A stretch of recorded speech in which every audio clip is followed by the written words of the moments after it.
Imagine this. You have gone 3 days without eating. Your stomach stopped growling hours ago. Your body is trembling. Your head feels heavy. And then, at that exact moment when your body is at its limit, something shifts. It is not physical. It is not emotional. It is something you cannot put into words, as if suddenly you could hear something that was always there, but that the noise of your flesh would not let you hear. I did not make that up. That is what the Bible describes over and over again. Moses fasted 40 days and came down from the mountain with his face shining. Elijah fasted 40 days and heard the voice of God in a whisper. Daniel fasted 21 days, and an angel told him, "From the first day you decided to humble yourself, your words were heard." Jesus fasted 40 days and came out of the desert with power. 4 people, 4 fasts, and all 4 had a direct encounter with God. But there is something no one tells you, something that modern churches turned into a religious formula and that completely lost its original meaning. Because today, fasting is taught as a kind of negotiation with God, as if stopping eating were a spiritual coin you can deposit into heaven in exchange for a miracle. Fast 3 days and God will answer you. Fast 7 days and your situation will change. If you fast long enough, God has to act. And that, according to the Bible itself, is not only wrong, it is exactly what God condemns. Isaiah chapter 58 verses 3 through 5. The people of Israel complained to God. They say, "Why have we fasted and you do not see? Why have we humbled ourselves and you take no notice?" And God's response is devastating. He tells them, "On the day you fast, you pursue your own interests. You fast to quarrel and fight. You fast to strike with a wicked fist. This is not the fast I have chosen." Notice this.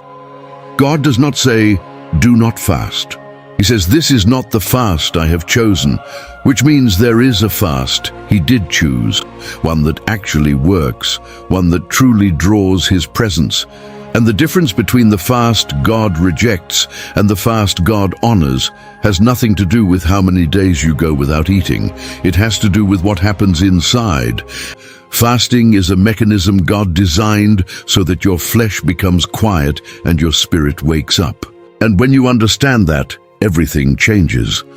Let us start where nobody starts, with the word itself. In Hebrew, the word for fasting is tsum, TSVM, and most preachers will tell you it simply means to abstain from food.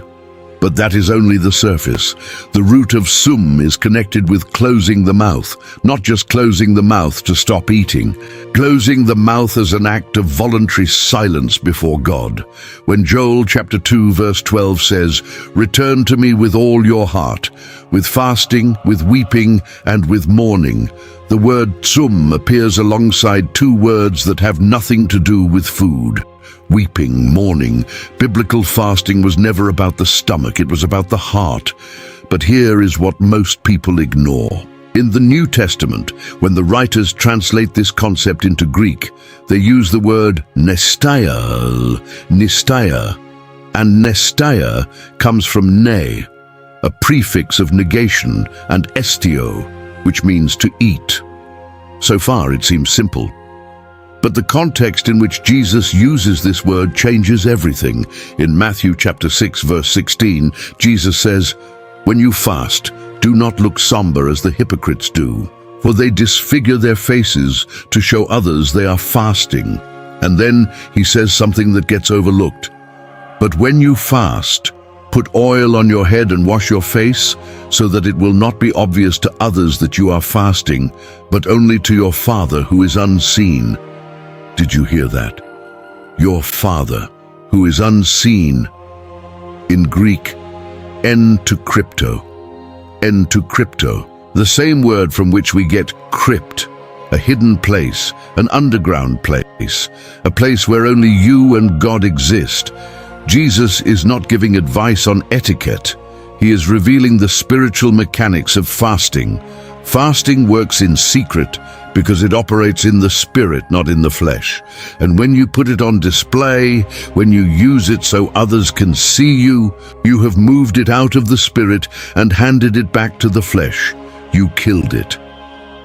Paul uses a word in Galatians chapter 5, verses 16 and 17.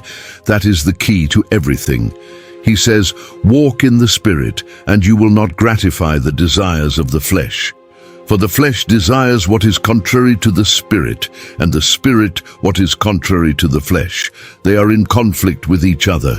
The word Paul uses for flesh is not soma, which would mean the physical body. He uses sarx. And sarx in Paul's vocabulary does not refer to your muscles and bones. It refers to the fallen human nature, the system of impulses, desires, patterns, and automatic responses that govern your life when the spirit is asleep. And here is the revelation that connects everything. When you fast, you are not punishing your body. You are silencing your sarx.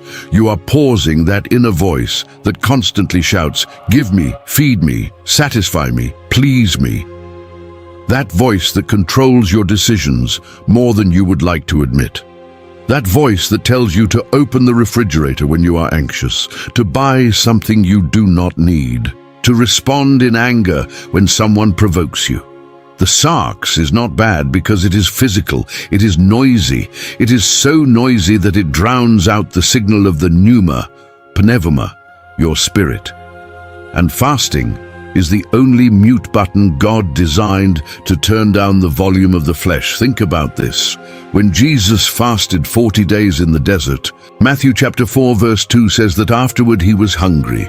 It does not say he was hungry on the first day. It does not say he was hungry the first week. It says afterward, after 40 days. What was he doing for 40 days without hunger being the main character? His spirit was so awake, so active, so connected with the Father, that the flesh faded into the background. And only when the fast ended, when the flesh reactivated, did Satan appear. That is not a coincidence. Satan did not tempt Jesus on day 20. He tempted him when the flesh woke up. And what was the first temptation? "If you are the Son of God, tell these stones to become bread." It goes straight for the sarx, straight for the appetite, straight for the body. And Jesus answered with the sentence that sums up the entire theology of fasting in a single line.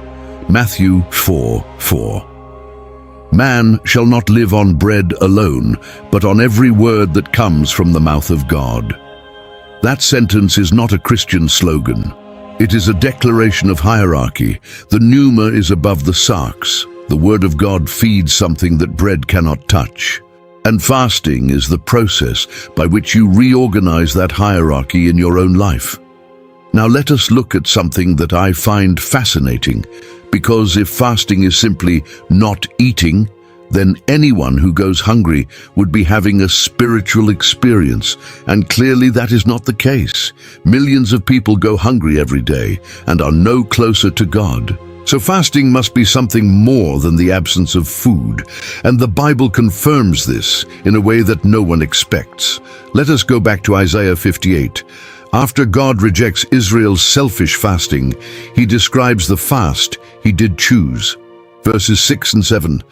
"Is not this the kind of fasting I have chosen, to loose the chains of injustice and untie the cords of the yoke, to set the oppressed free and break every yoke? Is it not to share your food with the hungry and to provide the poor wanderer with shelter, when you see the naked to clothe them?" This is extraordinary. God defines fasting and does not mention food. He mentions justice, liberation, generosity. Why? Because the fast God designed is not a gastronomic event. It is a reprioritization. When you stop feeding your flesh, the energy you were consuming in satisfying yourself becomes available for something greater. And God says, that energy, use it to break chains, to free the oppressed, to feed those who have nothing.